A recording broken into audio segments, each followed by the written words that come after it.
और बच्चों कैसे हैं आप लोग।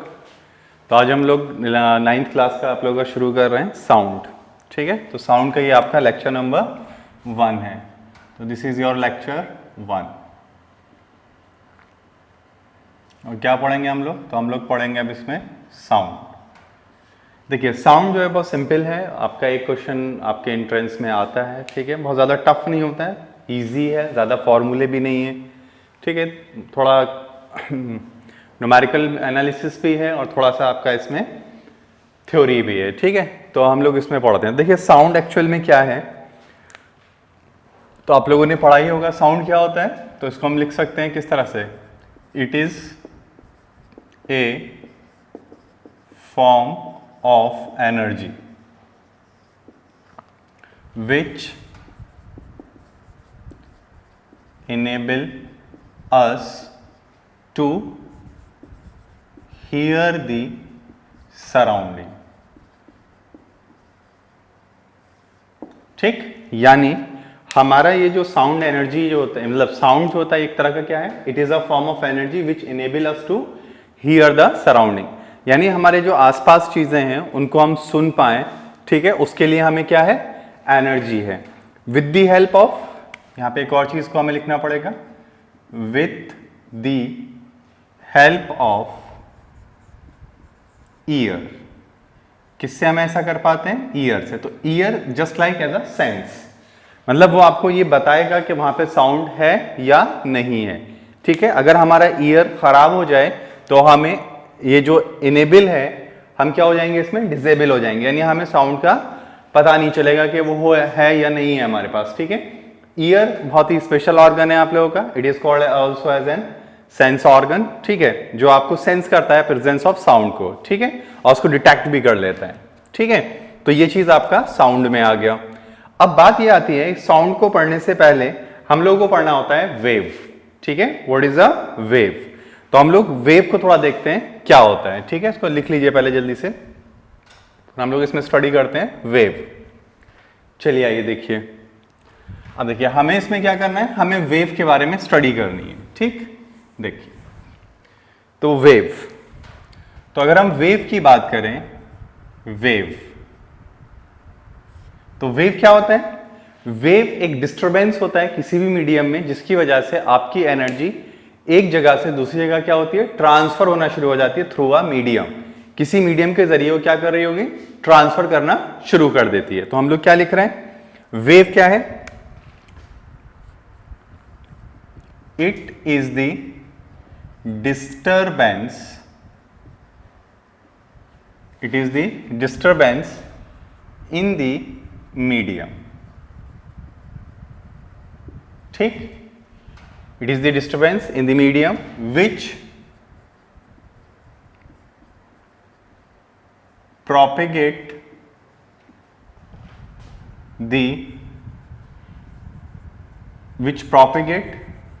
in the medium। ठीक, तो ये हमारे पास क्या हो गई, वेव। ओके, यानी वेव एक तरह का क्या होता है, डिस्टरबेंस होता है।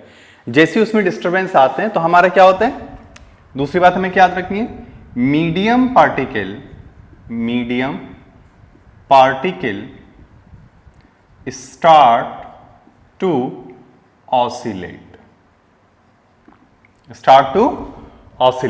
ठीक है, तो ये हमें थोड़ा सा ध्यान रखना है। अब देखिए इसमें एक और चीज हम लोगों को पढ़ना होता है, टाइप्स ऑफ वेव। तो इसको थोड़ा समझते हैं, टाइप्स ऑफ वेव। तो देखिए वेव जो होती है वो हमारी दो तरह से हम यहां पे क्लासिफाई कर रहे हैं। तो एक होती है हमारे पास मैकेनिकल वेव,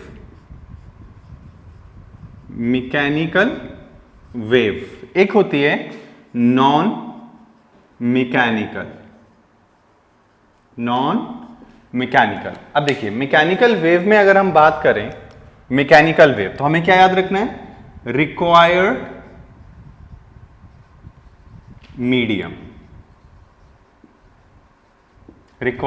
मीडियम, यानी उसको मीडियम की जरूरत पड़ेगी। ठीक है, दूसरी चीज, it travel in solid, liquid and gas. ये तीनों में ट्रेवल करती है, गैस में भी चलेगा, सॉलिड में भी चलेगा और लिक्विड में भी चलेगा। इसमें क्या होता है, मीडियम नॉट रिक्वायर्ड, इसमें उसको चलने के लिए मीडियम की जरूरत नहीं होती। प्रोपेगेट का मतलब होता है ट्रैवल करना, ठीक है। दूसरी बात क्या होगा, ठीक है, जब इसको चलने के लिए, अच्छा ऐसा भी नहीं है कि अगर मीडियम है तो ये नहीं चलेगा, मीडियम है तब भी चलेगा, मीडियम नहीं है तब भी नहीं चलेगा। एग्जाम्पल क्या है इसमें, देखो एग्जाम्पल क्या है, UV rays, ultra violet rays, light rays, और क्या है, एक्स रेज, और क्या है, माइक्रोवेव, और क्या है हमारे पास, रेडियो वेव, और क्या है, कॉस्मिक रेज, और क्या होती हैं, इंफ्रारेड रेज, ठीक है, ETC, या इन शॉर्ट इन्हीं सबको बोलते हैं EM वेव, मतलब इलेक्ट्रोमैग्नेटिक वेव। यानी ये जो सब क्लस्टर है हमारे पास, that is called as a electromagnetic wave. तो कभी भी इलेक्ट्रोमैग्नेटिक वेव को चलने के लिए किसकी जरूरत नहीं होगी, मीडियम की जरूरत कभी नहीं पड़ती है। तो इसमें आपसे इतना ही पूछता है, ठीक है, क्योंकि ये आपके कोर्स में नहीं है। मेन जो आपको स्टडी करना है वो है आपका मैकेनिकल वेव। तो हम लोग स्टडी करते हैं मैकेनिकल वेव क्या होंगी, ठीक है। चलिए अब देखिए, मैकेनिकल वेव में हम थोड़ा सा क्लासिफिकेशन करते हैं, ठीक। आइए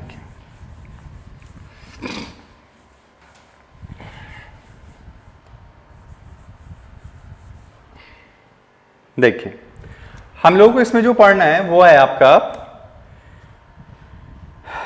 तो मैकेनिकल वेव समझ में आ गया, नॉन मैकेनिकल वेव भी समझ में आ गया। अच्छा, इसमें एग्जाम्पल अगर हमें लिखना है, एग्जाम्पल, तो sound wave, water wave, wave in string,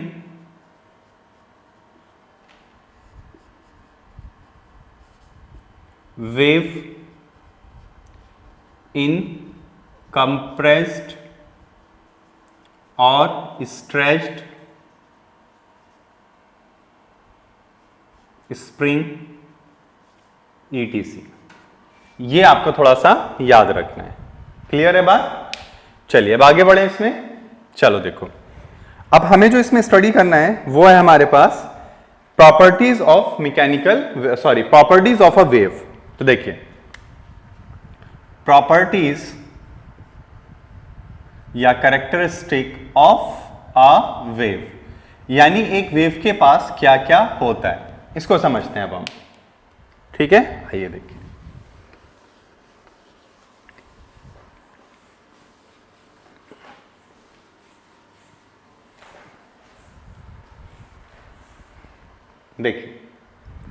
सबसे पहले हम इसमें पढ़ते हैं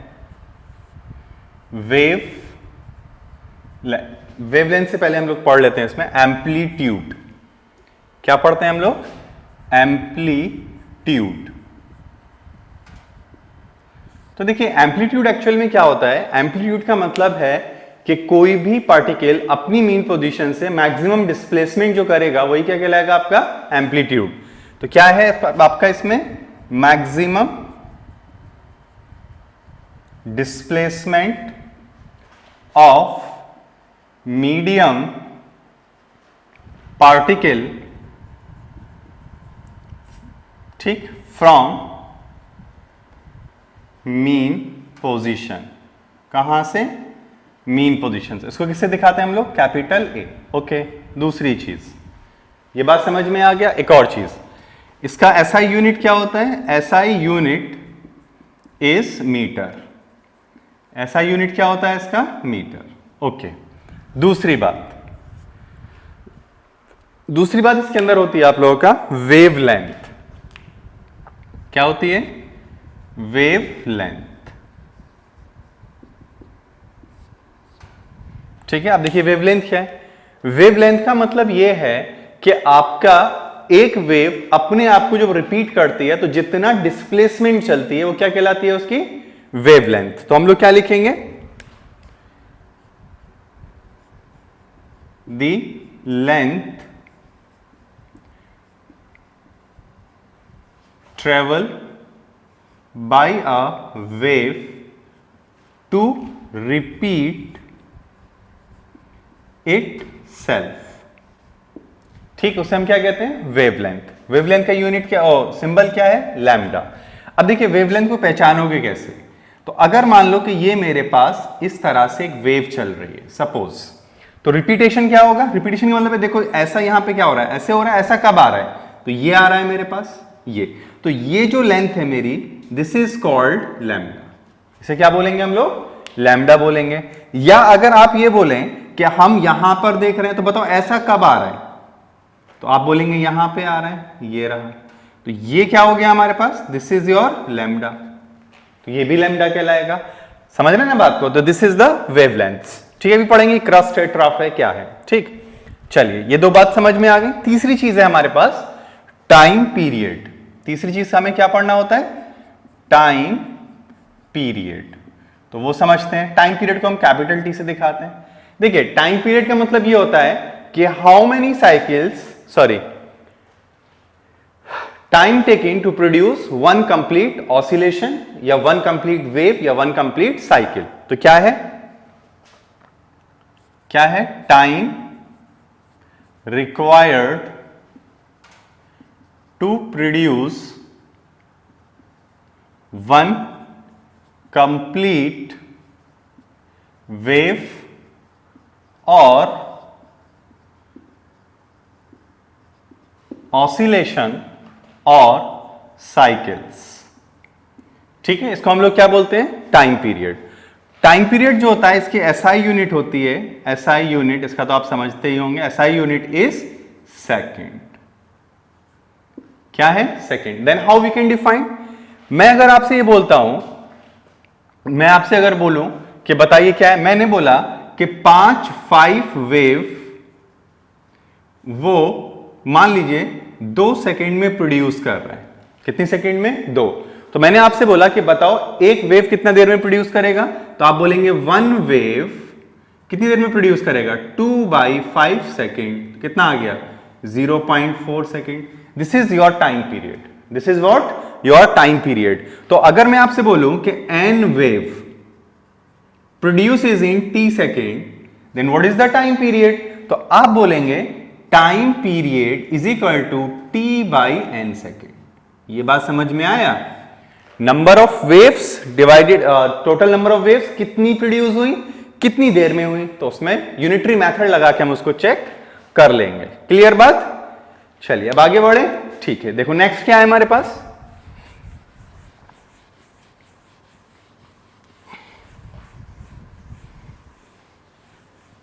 देखिए अगर हम आपसे ये बोलें, फोर्थ जो प्रॉपर्टी है हमारे पास वो है फ्रीक्वेंसी। ठीक है, इन शॉर्ट इसको स्मॉल एफ से हम लोग रिप्रेजेंट करेंगे। देखिए फ्रीक्वेंसी क्या होती है? फ्रीक्वेंसी का मतलब यह है कि एक सेकेंड में कितनी साइकिल कंप्लीट हो रही है, how many number of cycles complete in 1 second. ठीक है, उसको हम लोग बोलेंगे फ्रीक्वेंसी। तो क्या लिखते हैं हम यहां पे? Number of complete cycles in 1 second. ठीक, इसको हम लोग क्या बोलते हैं? फ्रीक्वेंसी। तो कैसे लिखेंगे फ्रीक्वेंसी? तो frequency is equal to number of cycles upon time taken. ठीक है, अब समझना जरा। अगर आपसे मैं बोलूं कि नंबर ऑफ साइकिल जो है मेरे पास, नंबर ऑफ साइकिल्स वो अगर मेरे पास है n, और टाइम जो उन्हें लगा, टाइम टेकन, वो उन्हें लग रहा है t सेकेंड, तो बताओ फ्रीक्वेंसी क्या होगी? तो आप लिखेंगे f is equal to n/t। बोलोगे कि नहीं? अच्छा ठीक है, ये तो हम बोलेंगे ही। अब और थोड़ा सा समझना।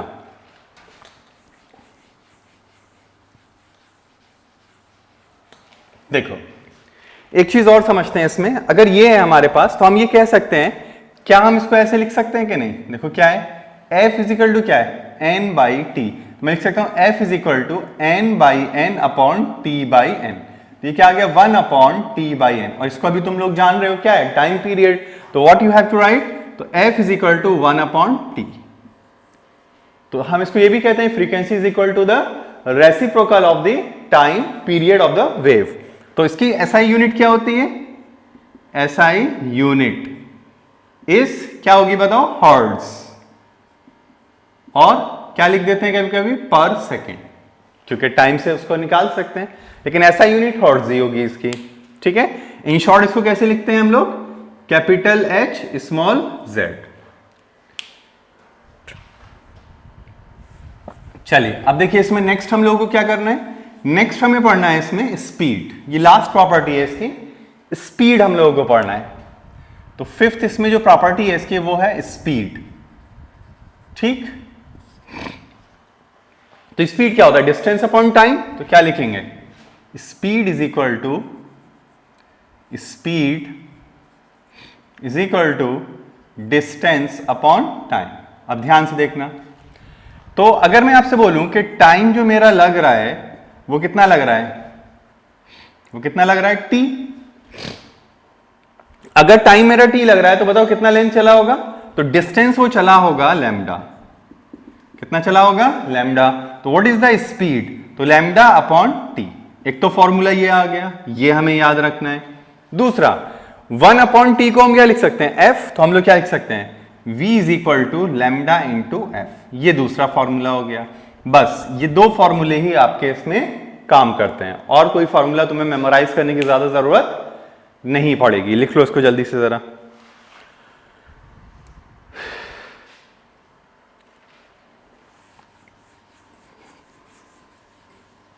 चलिए आगे बढ़े हम, डन। ओके, अब हम आगे इसमें समझते हैं।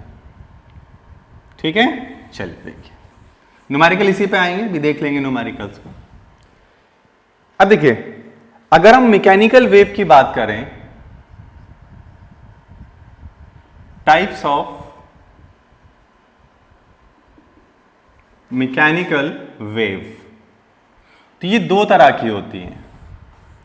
एक होती है हमारे पास लॉन्गिट्यूडनल, और एक होती है हमारे पास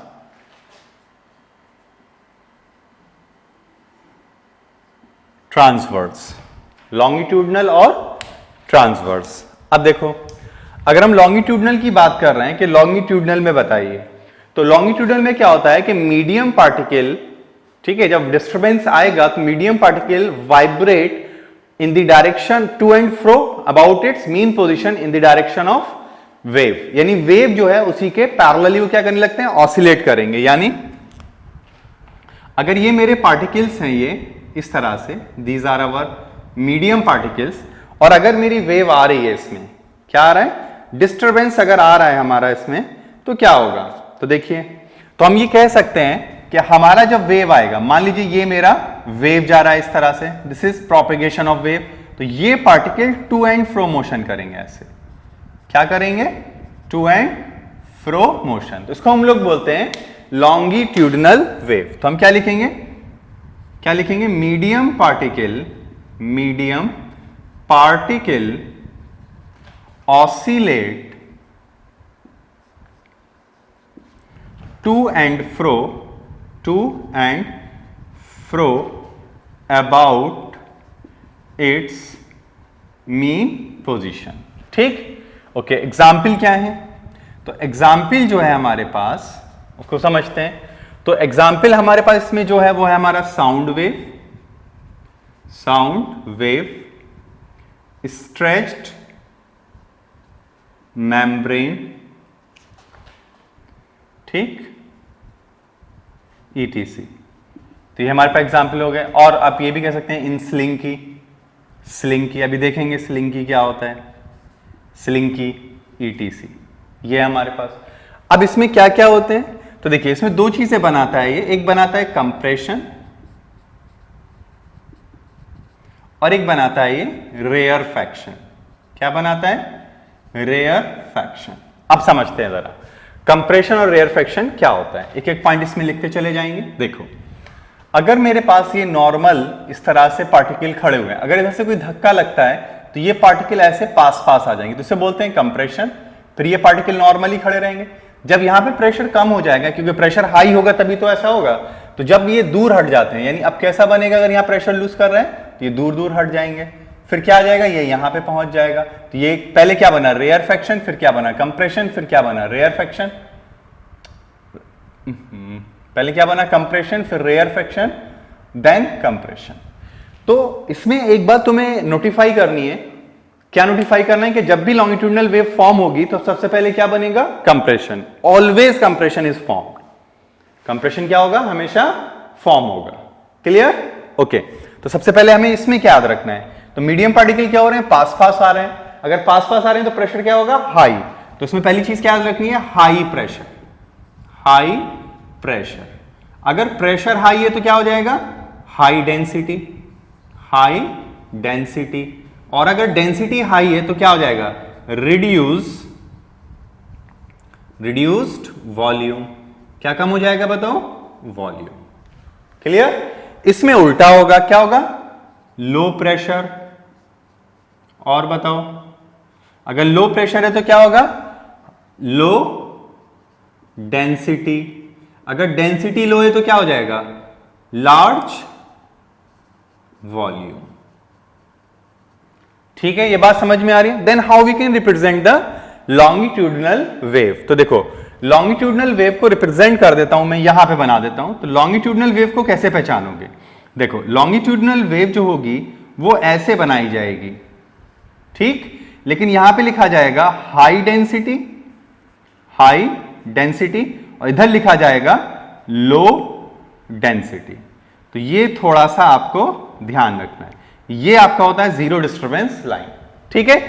अच्छा, ये कहां कहां चलती हैं, it travel in liquid,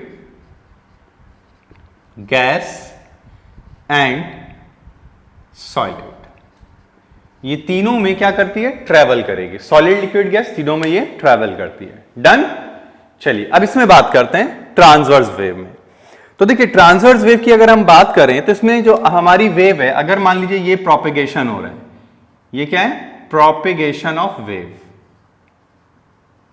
propagation. अच्छा, इसमें एक बात और याद रखिएगा। क्या याद रखेंगे आप लोग, मैं यहीं पे लिख दे रहा हूं, क्या याद रखेंगे इसमें, इसमें आप लोग याद रखिएगा, कंप्रेशन इज फॉर्म्ड फर्स्ट। यानी जब भी लॉन्गिट्यूडनल वेव बनेगी तो हमेशा सबसे पहले क्या बनेगा, कंप्रेशन। ठीक है? और साउंड किससे प्रोड्यूस होता है, हमेशा वाइब्रेटिंग बॉडी से। जब बॉडी वाइब्रेट करेगी तभी आपका साउंड प्रोड्यूस होगा, अदरवाइज साउंड प्रोड्यूस नहीं होगा। और अगर वैक्यूम है तो और आप कितना ही बोलते रहिए, वैक्यूम में साउंड कभी चलता नहीं। क्यों? Sound is a mechanical wave, उसे मीडियम की जरूरत पड़ती है। ठीक है? अब देखो, अगर ये हमारे पास प्रोपेगेशन है वेव का, तो हमारे जो मीडियम पार्टिकल हैं वो यहां पे ऐसे खड़े होंगे। तो वो क्या करते हैं, वो अपनी जगह पर ही खड़े होकर अप एंड डाउन मोशन करेंगे। क्या करेंगे बोलो, up and down, up and down, up and down. और कैसे करेंगे, परपेंडिकुलरली। कैसे करते हैं, परपेंडिकुलर। तो इस तरह का अगर फ्रैक्शन इस तरह से हिल रहा है, इस तरह से, ठीक है, जैसे अगर मैं अपना एक, जैसे ये मेरी वाटर सरफेस है और मैंने यहां पे कॉर्क रख दिया और यहां पे एक वॉल है मेरे पास, ठीक है, इस तरह से। तो अब जब मैं इसमें मतलब जब इसमें डिस्टरबेंस लाता हूं तो मेरी वेव ऐसे चलती है ना, ऐसे आपने देखा होगा। तो क्या देखोगे, ये कॉर्क पहले यहां आता है, फिर क्या करेगा, यहां आएगा, फिर नीचे जाएगा, फिर ऊपर। यानी ये कॉर्क क्या करेगा, ऐसे ऊपर नीचे हिलने लगेगा। तो कौन सी वेव जनरेट हो गई इसमें, ठीक है, वाटर की सरफेस पे कौन सी वेव आ रही है, तो this is called as a transverse wave. कौन सी वेव आती है, ट्रांसवर्स वेव। ठीक है? तो यहां पे हम लोग क्या लिख सकते हैं, देखो क्या लिख सकते हैं हम यहां पे, इसमें particle of medium start oscillate up and down perpendicular to the direction of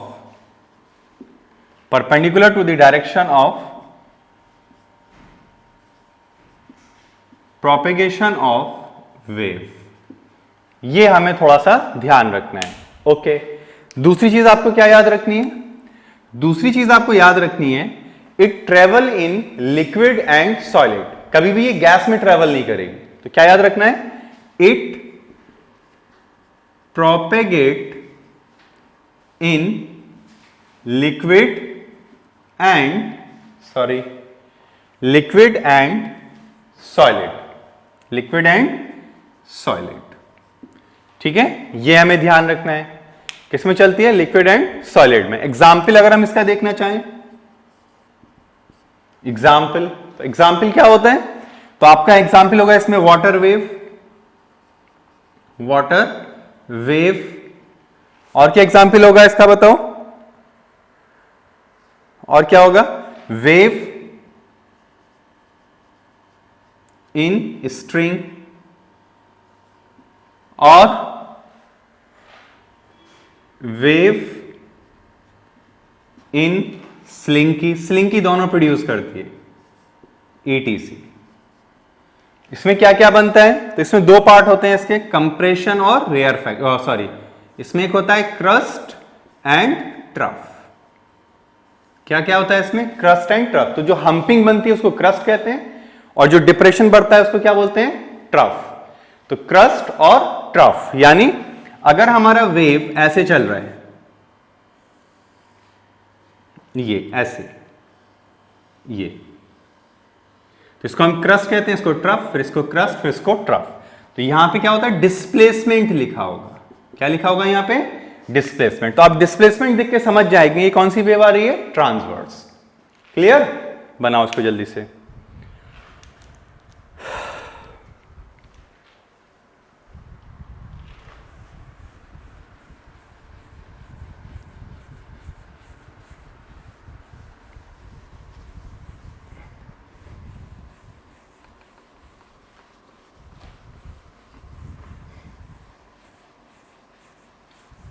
अब देखिए स्लिंकी क्या होता है ये समझते हैं थोड़ा सा।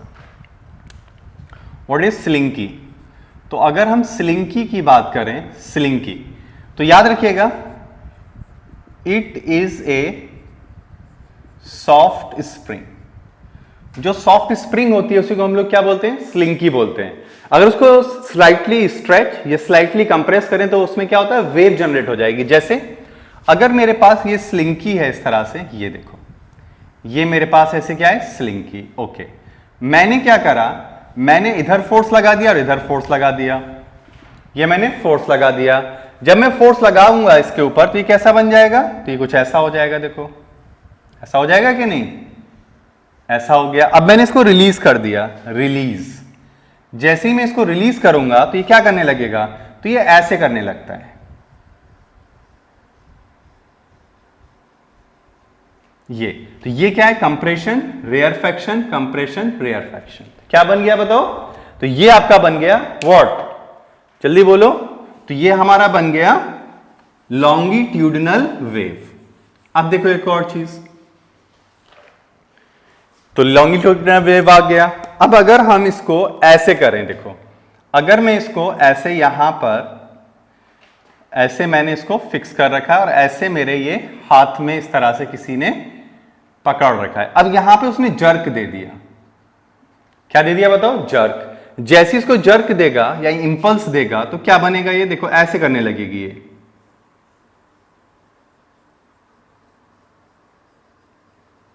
ये। तो ये कौन सी वेव है? तो इसको बोलते हैं हम लोग ट्रांसवर्स। ट्रांसवर्स। अब थोड़ा सा और ध्यान से सोचें अगर हम इसको, तो ये ट्रांसवर्स तो है ही, और इसमें क्या कर रहे होंगे? ये जो हेलिकल स्ट्रक्चर है वो ऐसे हिल रहा होगा। ठीक है, तो इसके अंदर और क्या प्रोड्यूस होगा? As well as longitudinal. ठीक है, लिखो इसको।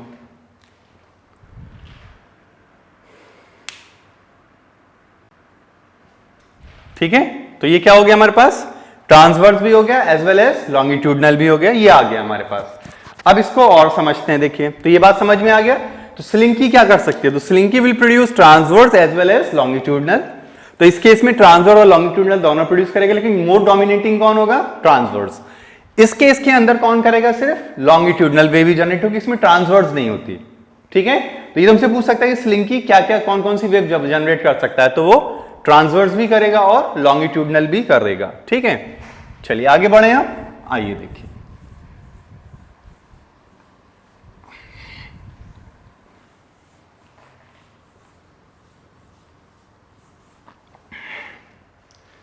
तो ये बातें हमें समझ में आ गया साउंड का। अब देखिए एक चीज याद रखिएगा, मैं नोट करके यहां लिख दे रहा हूं, नोट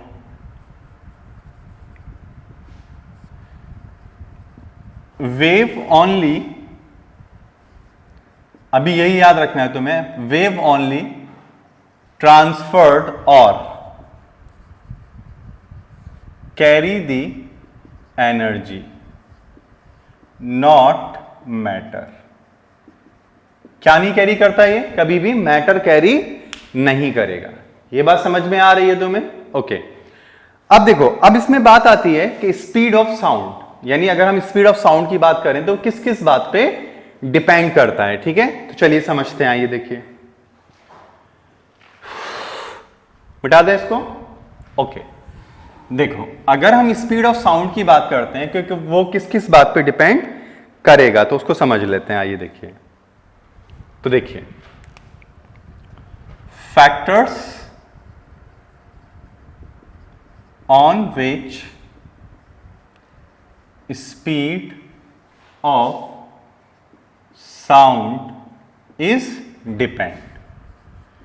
ठीक, पहला है नेचर ऑफ मीडियम। ठीक है, या प्रॉपर्टी ऑफ मीडियम, यानी कि अगर उसमें साउंड अगर ट्रेवल कर रहा है तो वो कितना कंप्रेस या कितना स्ट्रेच हो सकता है, यानी इलास्टिक कितना है वो। ठीक है, तो क्या याद रखना है पहला पॉइंट तुम्हें? Nature of medium, that is elastic behaviour.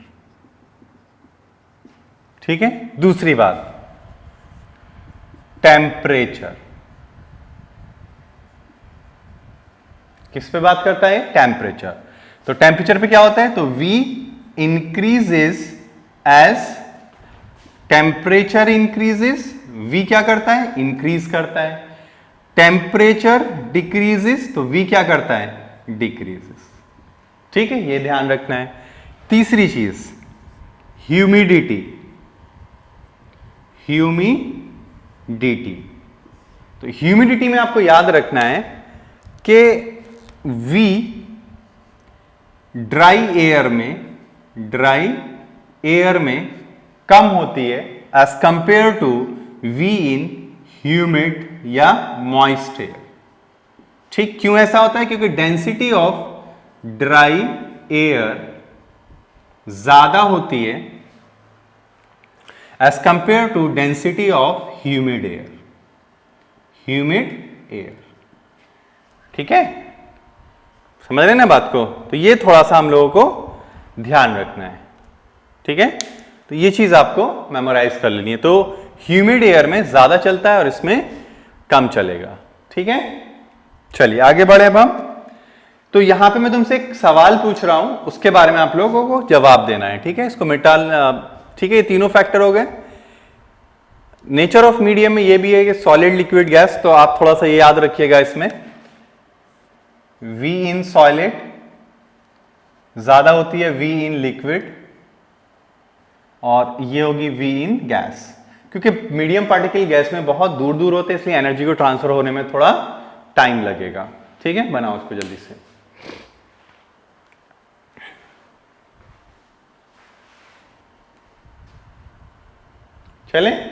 चलिए एक क्वेश्चन तुमसे पूछ रहा हूं, उसके बारे में आप लोगों को जवाब देना है।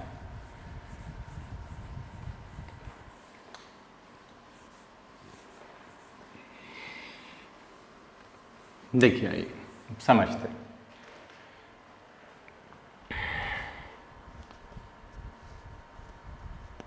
देखो क्वेश्चन है, if pressure of a gas is increases, then speed of sound in the given gas is A increases, B decreases, C remain same, और डी है नन ऑफ दीज। बताइए, ये सवाल है हमारे पास। कह रहा है if pressure of a gas is increases then speed of sound in given gas is, बढ़ेगी, घटेगी, कांट बी चेंज यानी रिमेन सेम, या इनमें से कुछ भी नहीं। देखिए इसका जवाब आपको हो सकता है आप इंक्रीज कर जाएं, तो इंक्रीज आंसर मत करिएगा, इसको थोड़ा समझ लेते हैं। देखो स्पीड ऑफ गैस, ठीक है, ये होती है हमारे पास under root pressure of the gas upon rho, ये होता है हमारे पास। देखो ये एक्चुअल में गलत है फॉर्मूला, इसके अंदर एक फैक्टर और आता है, उसको देखो इस तरह से गामा कभी कभी लिखा हुआ होगा, तो उससे आप फर्क मत करना, ये 11वीं में पढ़ोगे, ये आपका लैप्लास करेक्शन होता है, ये अलग चीज है, और न्यूटन ने जब निकाला तो इस गामा को यूज नहीं किया था, ठीक है। तो ये चीज है हमारे पास, ठीक है, ये एडियाबेटिक छोड़ो, वो सब रहने देते हैं। तो वो कह रहा है कि प्रेशर इज इंक्रीजेस, तो आपको क्या लग रहा होगा, आंसर इंक्रीज होना चाहिए क्योंकि डायरेक्ट है। तो प्रेशर बढ़ने से आपकी डेंसिटी भी क्या कर जाती है, इंक्रीज कर जाती है। समझ गए अब बात को, क्या करेगी, इंक्रीज। तो ये भी बढ़ा तो ये भी बढ़ा, तो लगभग ये कांस्टेंट रह जाएगा, तो इसलिए आंसर क्या होगा, रिमेन सेम। इसको याद रखना, इट इज मोस्ट इंपॉर्टेंट। क्या है ये आपका, बहुत ज्यादा इंपॉर्टेंट है, ठीक है। चलिए बनाइए इसको जल्दी से, लिख लिया। चलिए अब आगे बढ़े, आइए देखिए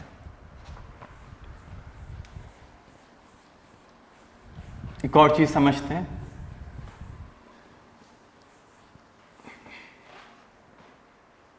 देखिए एक और क्या है हमारे पास, एक चीज होती है इसके अंदर, साउंड इंटेंसिटी।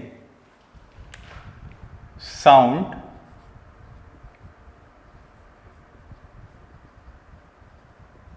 इंटेंसिटी, इसके बारे में कभी कभी आपसे पूछेगा। साउंड इंटेंसिटी का मतलब है the amount of sound energy received in 1 second in 1 metre square area या यूनिट एरिया, ठीक है, and that area is normal to the propagation of wave. क्या होना चाहिए, प्रोपेगेशन ऑफ वेव के नॉर्मल होना चाहिए। तो क्या है इसका definition, sound energy per unit time per unit area, that is perpendicular to propagation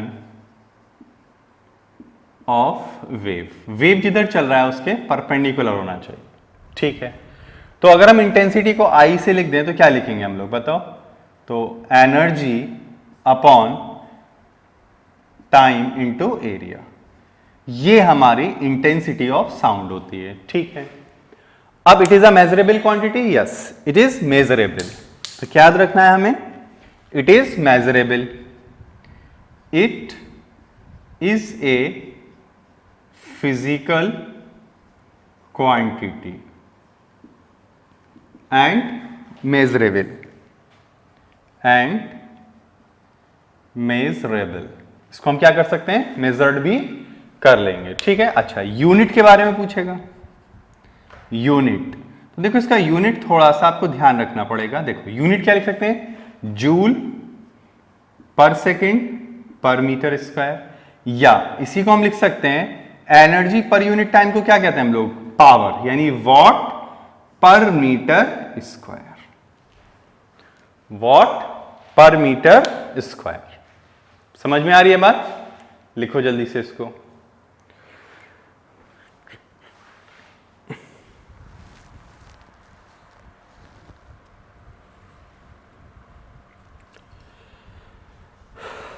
हो गया? चलिए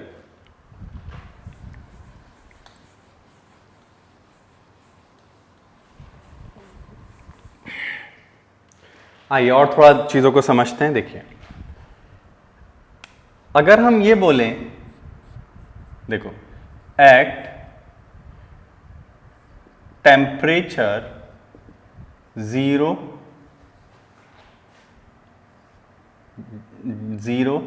सेंटीग्रेड, स्पीड ऑफ साउंड जो होती है एयर के अंदर, speed of sound in air, वो होती है हमारी 332 मीटर पर सेकेंड। कितनी होती है? 332 मीटर पर सेकेंड। अगर हम एट रूम टेम्परेचर की बात करें, room temperature on and about इसको माना गया है 20 सेंटीग्रेड। अगर ये है तो स्पीड ऑफ साउंड जो है, speed of sound is equal to कितना हो जाता है? 344 मीटर पर सेकेंड। अब यहां से कंक्लूजन हम लोग यूज करेंगे, लेकिन ये जो मैं फॉर्मूला तुम्हें बताने जा रहा हूं ये बहुत बड़े चेंज के लिए नहीं होगा। मुश्किल से 10-20 डिग्री सेल्सियस तक के चेंज पे आप इसको अप्लाई कर पाएंगे। ठीक है, अगर क्वेश्चन आता है तो उतने में ही देगा। तो हम क्या बोल रहे हैं? तो हम ये बताएं, अगर हम ये पूछें तुमसे कि चेंज इन स्पीड पर टेम्परेचर, पर यूनिट टेम्परेचर कितना हुआ, तो बताओ यहां से यहां कितने का चेंज हुआ? तो यहां से यहां चेंज हो रहा है हमारे पास 12 का, और टेम्परेचर में कितना चेंज हो रहा है? 20 का। तो कितना आ रहा है? तो कितना आ रहा है हमारे पास? 0.6 मीटर पर सेकेंड पर सेंटीग्रेड। ये बात समझ में आ रही है कि नहीं? तो अगर हमें स्पीड ऑफ साउंड निकालना है, क्या निकालना है? Speed of sound. तो therefore speed of sound is equal to speed of sound at any temperature T plus, ध्यान से सुनना, ये मैं निकाल रहा हूं speed of sound at T plus delta T। Delta T का मतलब बहुत ही थोड़ा सा चेंज, तो this plus 0.6 into delta T। ये आपको याद रखना है। अब बताता हूं अभी इसे अप्लाई कैसे करना है, लिख लो पहले इसको।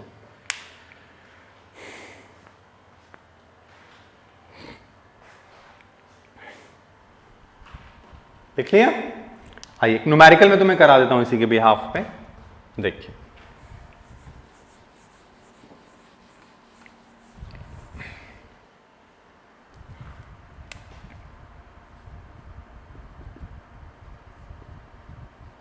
Speed of sound in air at 30 degree Celsius is 400 metre per second. Find speed of sound in air at 40 degree Celsius. A option है आपके पास,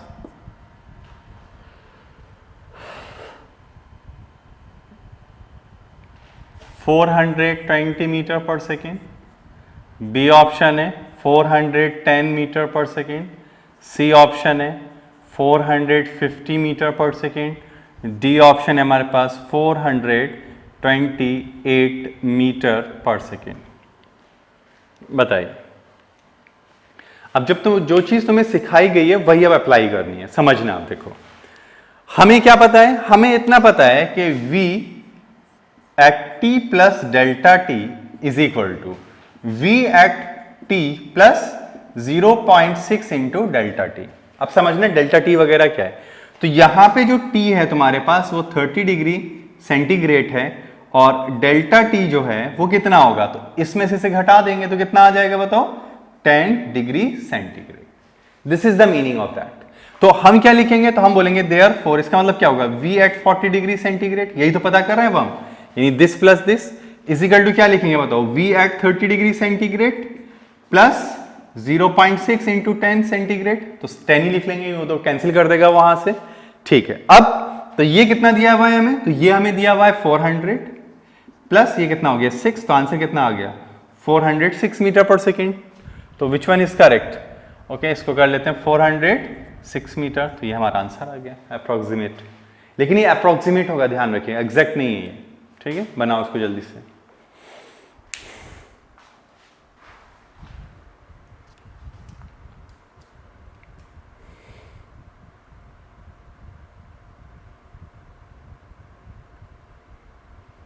क्लियर?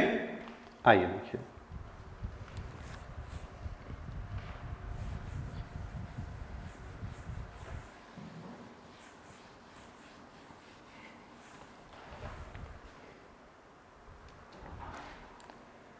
चले आगे।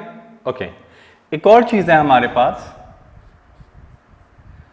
Persistence of human hearing.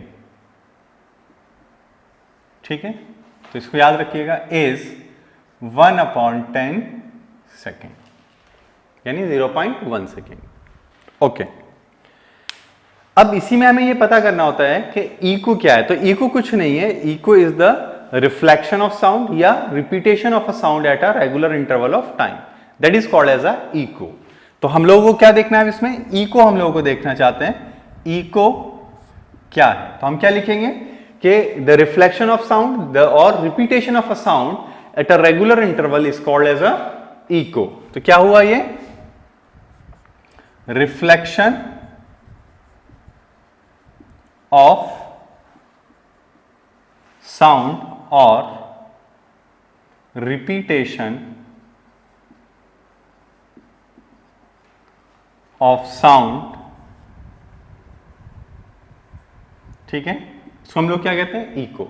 तो आपसे कहेगा कि इको के लिए मिनिमम डिस्टेंस कितना चाहिए एट रूम टेम्परेचर। तो ये बात थोड़ा सा आप लोग याद रखना, मिनिमम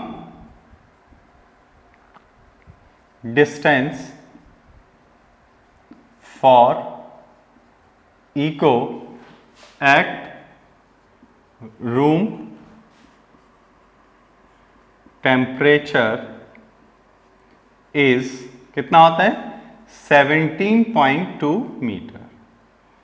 ठीक है, ये होता है हमारे पास 17.2। अब देखो कैसे होगा, इसको समझ भी सकते हैं थोड़ा जल्दी से। अगर ये मेरे पास एक वॉल है या कोई रूम है, बहुत बड़े रूम में है, तो ये होगा। तो यहां पे अगर हमारे पास ये कोई इंसान है, अब इसने बोलना शुरू किया, तो ये वेव जा रही है ऐसे, ये चली गई। मान लेते हैं कि ये इंसान डी डिस्टेंस दूर खड़ा है, जब इसने बोला तो कितनी तेज गई ये, तो ये v से गई। v हमने कितना मान लिया, 344 मीटर पर सेकेंड, क्योंकि रूम टेम्परेचर पे बात कर रहे हैं। तो लौट के भी कितना तेज आएगा, इतना ही तेज आएगा। तो ये बताओ कितनी देर बाद सुन लेगा ये। तो सुनने की जो ताकत है इसकी वो 0.1 सेकेंड है। तो how much distance it will travelled, तो आप बोलेंगे कि v इज इक्वल टू कितना डिस्टेंस चला, तो d प्लस डी चला ना, d प्लस डी, तभी तो सुना। कितनी देर में, 0.1 सेकेंड में। अब बताओ ये कितना है, तो 344 into 0.1 divided by 2 is equal to D. तो कितना आ गया, d is equal to 17.2 metre. ये हमें थोड़ा सा पता होना चाहिए। ठीक है, बनाओ उसको जल्दी से।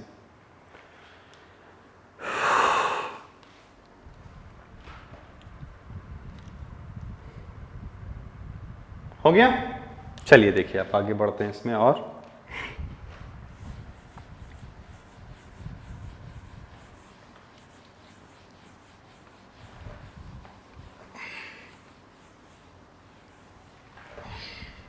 देखिए, तो ये बात हमें समझ में आ गया, ये सारी कहानी हमने कर ली।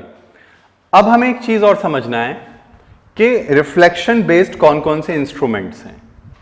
तो साउंड रिफ्लेक्शन बेस्ड, ठीक है, इक्विपमेंट। थोड़ा समझना, तो दो तरह से होते हैं, एक होता है सिंगल रिफ्लेक्शन बेस्ड और एक होता है मल्टीपल बेस्ड। मल्टीपल बेस्ड और एक क्या होता है, सिंगल बेस्ड। तो अगर हम सिंगल बेस्ड की बात करें तो ये साउंड बोर्ड होता है। कौन सा, एग्जाम्पल क्या है इसमें, साउंड बोर्ड। Sound board. क्या मतलब कि अगर ये हमारा इस तरह का एक साउंड बोर्ड है और यहाँ पे कोई स्टेज है हमारा और यहाँ पे कोई इंस्ट्रूमेंट बज रहा है, तो ऐसे जाएगा, ऐसे आ जाएगा। तो ये सिंगल रिफ्लेक्शन बेस्ड होते हैं। कैसे होते हैं बताओ? सिंगल। तो ये तुमसे पूछ सकता है सिंगल होगा या डबल होगा, तो ये सिंगल होगा। अब देखो इसमें अगर हम बात करें तो देखो इसमें कौन कौन होता है? बल्ब हॉर्न, बल्ब हॉर्न, ठीक है, जो भोपू टाइप होता है। और क्या है? Megaphone, megaphone. और क्या है? स्टेथोस्कोप होता है, स्टेथोस्कोप, ठीक। इलेक्ट्रॉनिक एम्पलीफायर या इलेक्ट्रॉनिक मेगाफोन, ठीक है। तो ये थोड़ा सा आप लोगों को मेमोराइज कर लेना है, ठीक है। तो इतना डेटा आप लोगों को याद होना चाहिए। बना लो जल्दी से।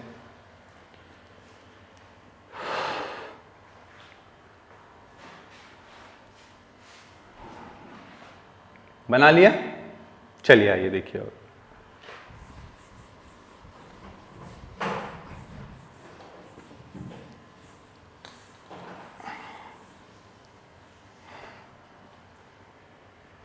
ठीक। अब देखो अगर हम इसमें अब थोड़ा सा और डिस्कस करें तो अगर हम बोलें कि सुपरसोनिक क्या होता है? Supersonic,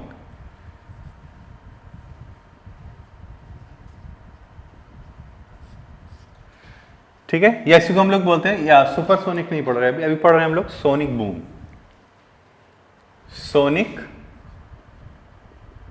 boom. देखो सोनिक बूम क्या होती है? सोनिक बूम वो साउंड्स होती हैं जो ऐसे ऑब्जेक्ट से प्रोड्यूस की जाएंगी जो आपकी स्पीड ऑफ साउंड से तेज चलेगा। उसकी वजह से क्या होता है कि आपका जो पूरा जो एनवायरनमेंट होता है उसमें जो एयर होती है उसके अंदर क्या होता है कि आपका उसके अंदर जो है आपका क्या होगा? एक प्रेशर का सडन वेरिएशन होगा जिससे एक शॉक वेव पैदा होती है, उसको बोलते हैं मैकेनिकल शॉक वेव। तो वो बस्ट साउंड प्रोड्यूस करते हैं, एक तरह का ऐसा लगता है कोई चीज बहुत तेज ब्लास्ट कर रही है। That is called as a sonic boom. तो हमें क्या याद रखना है इसमें? Body produces which move faster than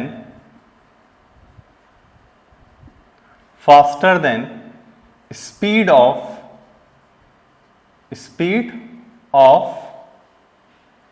sound. यानी वो चीजें जो स्पीड ऑफ साउंड से तेज चलती हैं वो क्या करेंगी? Sonic boom. एग्जाम्पल क्या है आपका? Jet plane, jet plane.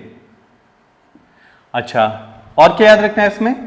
It produces mechanical shock wave, that is high pressure variation in air which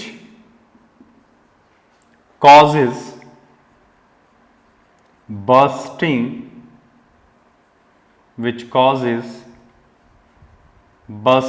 sound, ठीक है। बहुत खतरनाक आवाज होती है ये, ठीक है। जैसे थंडर स्टॉर्मिंग भी आप देख लेते हैं, एकदम बहुत तेज होती है, तो वो आपकी क्या एक तरह का सोनिक बूम होता है, ठीक है। बनाइए इसको आप लोग।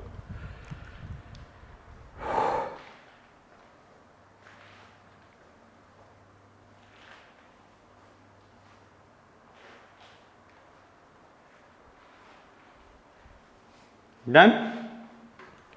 चलिए अब देखिए, अब हम एक चीज में और पढ़ने जा रहे हैं जिसको हम लोग बोलते हैं classification of sound on the basis of frequency.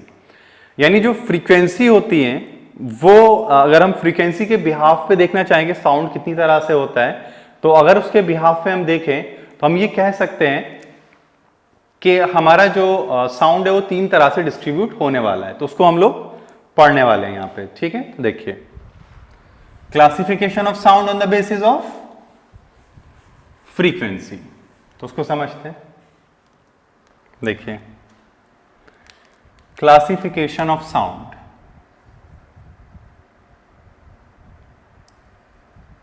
Classification of sound on the basis of frequency। ठीक, तो ये तीन तरह से हम इसको क्लासिफाई करेंगे।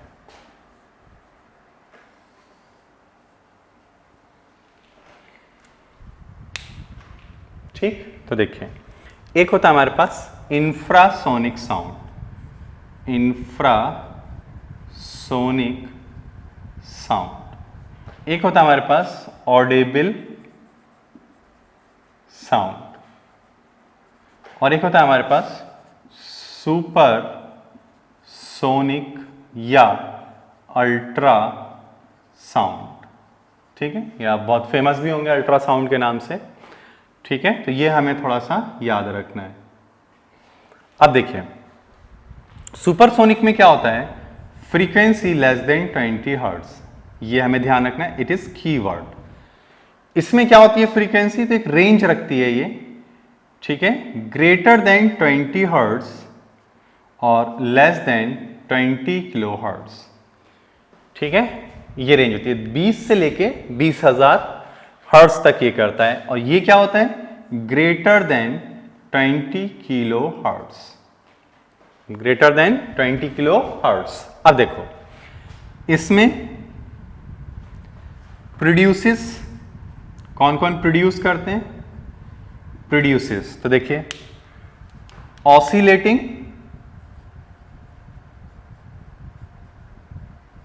Oscillating simple pendulum.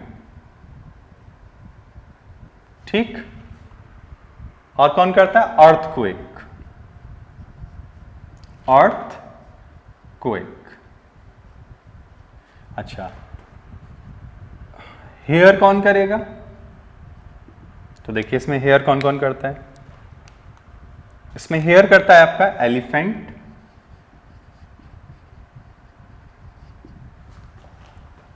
एलिफेंट करेगा, रेइनोसेरोस, वेल। ठीक, तो ये सब क्या करती हैं हमारी, सुनती हैं, ये सब क्या करेंगी, ये सब सुनेंगी। इसमें कौन आता है, ह्यूमन बीइंग, ह्यूमन बीइंग। ठीक, कुत्ता वगैरह भी सुनता है। ठीक है, इसमें कौन कौन आता है, देखो प्रोड्यूसेस, प्रोड्यूसेस तो कौन है, बैट। अब देखो हियर कौन कौन करता है, तो हियर में आप लोगों का आता है dog, cat, rat, leopard, dolphin, porpoise. ठीक है, पोर्पोइज हो गया। ठीक है, कैट हो गया, डियर भी इसी में आता है, ईटीसी। ठीक है, तो this is about your classification of the sound. ठीक है, तो चलिए हम इसको यहीं पे स्टॉप कर लेते हैं, नेक्स्ट लेक्चर में इसको आगे हम लोग कंटिन्यू करेंगे। ठीक है, तो इतना आप लोग नोट कर लीजिए इसको। Thank you.